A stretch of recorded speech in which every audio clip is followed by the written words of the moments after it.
পূর্বাজে 3টে আর আকাশের অবস্থা দেখো। এই আকাশের অবস্থা দেখে কি আর ভালো লাগে? পরে চলে এলো বৃষ্টি, আর কি করা যাবে? বৃষ্টি থামার পরে নাচতে নাচতে চলে গেলাম বিরিয়ানি খেতে। ইয়েস গাইস, বিরিয়ানি খেতে। আর ভেতরে অ্যাম্বিয়েন্স গুলো দেখতে পাচ্ছ, খুব সুন্দর। দোকানে দাদা খুঁচিয়ে খুঁচিয়ে কিন্তু চিকেন বার করে, এইরকম বড় সাইজের কিন্তু চিকেন ছিল। তারপরে আবার খুঁচিয়ে খুঁচিয়ে বের করলো মাটন। মাটনের সাইজটা দেখো।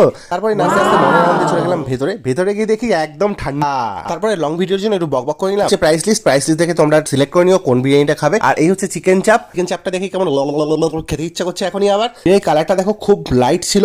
আর এরকম লং গ্রেন রাইস কিন্তু ইউজ করা হয়েছে, যথেষ্টই কিন্তু তেল ঘি সমস্ত কিছু পেতে ছিল। আর তারপরে মুখে ঢুকিয়ে নিলাম। বড় সাইজের কিন্তু একটা আলু দেওয়া হয়েছিল। আর এরকম আলু দিয়ে মেখে কিন্তু টপাটপ আমি বিরিয়ানি খেতে থাকলাম।